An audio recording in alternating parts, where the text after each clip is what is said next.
Phantasm is actually about two brothers and an ice cream man trying to figure out all the weird and craziness that's going on at a funeral home. Hey everybody, John Franklin Reviewer, and as you can see, I'm going to be going through the Phantasm franchise. Hopefully I can have it done before Christmas, but we shall see how that actually plays out there.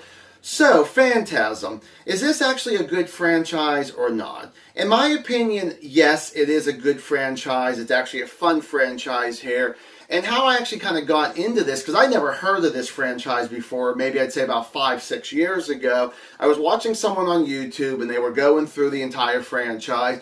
And even though that I may not always agree with certain people on YouTube when it comes to movie reviews or their ranking videos, I still try my best to respect them. So let's go right into the likes. Now the first thing that I gotta say is everybody in this movie acted, no matter how big, how small their role was, perfectly. I was happy to see that it felt like that everybody wanted to be in this movie. Everybody seemed like they were hopefully having a good time, and that's always great to see, and I really do and like that. Now, talking about some characters here, I want to talk about the villain, the tall man, played by Angus Scrimm, who I've never heard of before except this franchise, so I don't know what other movies he's actually been in. But this seems like, you know, him playing the tall man he's creepy, he's funny, he's a very interesting, just villainous character, which we really don't know a whole lot about. I like that mysterious to it there. And I wish he was actually talked more about as much as Freddy, Jason,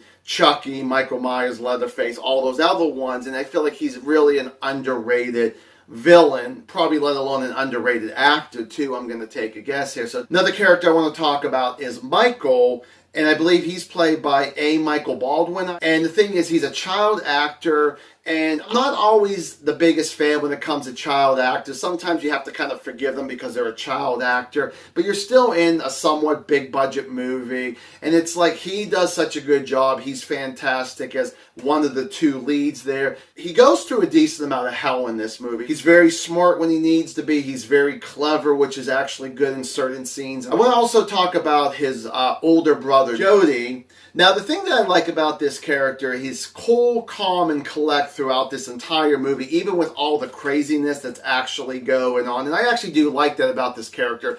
Now, at one point, I thought this was going to be a very cliche character where things are going so wrong around Michael, his younger brother, that every time Michael says something to his older brother, he never believes him. Well, it takes a little bit of time and a little bit of convincing, but he does actually finally believe his brother, and I feel like it's just at that great moment there too.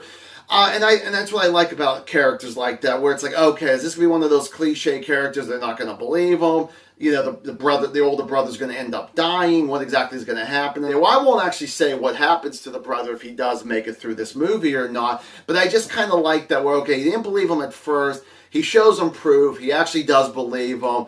And he starts trying to figure out what's going on with his brother and all that there. And, of course, also the ice cream man, as I mentioned, with Reggie, which I haven't talked about yet. Now, this is actually written and directed by the same person, Don Coscarelli, who I think does a fantastic job in this here. He's actually the person who actually, and again, kind of jumping ahead a little bit, he directs the first 4 of these, but he also writes the 5th one there. But for this very first movie here, it is so fantastic with the script, the direction here. Like I said, the actors feel like they wanted to be in this movie, felt like the director got exactly what he wanted to get out of this movie. It's definitely, the story itself will keep you engaged, and that's always a good sign when it comes to a movie like that, that it just feels like that everything just came together with the script, the director, the acting, the sets, any of that kind of stuff they had to do, and I really did like that.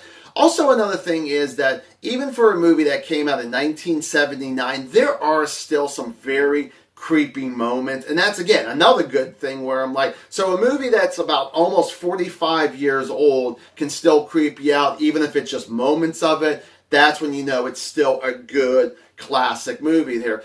Now, another thing I thought was really interesting is this is not just one genre. This is actually kind of a mixture of a few different things that's going on, and I like the balance of it there. I like that it's a mixture of sci-fi. There's definitely some action scenes. One of my favorite scenes does go with the action part with a car chasing scene I thought was really cool there. Definitely suspenseful of like, hey, what's this going on? There is some drama with, the two brothers. And the final like I gotta go with are, and I forget the proper name for them, but the silver flying balls. Now, if you see one of these things, more likely you're going to get fucked up by one of these, because when you see what these balls actually do to people, I'm just like, this is so unique, this is so cool. And moving on to the dislikes, the first thing I got to talk about is a character named Tommy. Now, we see him at the very beginning of the movie. He's in a cemetery and he's having sex with a woman. Well, after they're done, she ends up killing him. So the thing is that the very next scene that they actually show Jody and they show Reggie. So the thing is that they talk about him like he's the greatest guy they've ever known. It was their best friend. And it's like, how can you actually feel bad for these characters, these main characters, let alone Tommy himself, if you don't really know much about him? You see him at the very beginning, and then we see him a little bit towards the end of the movie, and that's it. Now, that's what I call bad writing. And then the only other thing I actually have to say is the character Reggie. Now, as I mentioned in my likes, I think everybody did a good job with their acting. I was satisfied with that there. But the thing was, I really enjoy this character here. He's actually a really good character. But I really wish we saw more of him. I mean, unfortunately, he just kind of sort of gets sewed in the movie here or there. And there's some cool scenes, of course, of him in it, and I kind of wish we had longer scenes with them. So Phantasm, I think, is such a fantastic movie. I'm going to go 3.5 out of 4 stars. What did you think about this movie? Give me a comment down below. See you guys in the next video. Bye.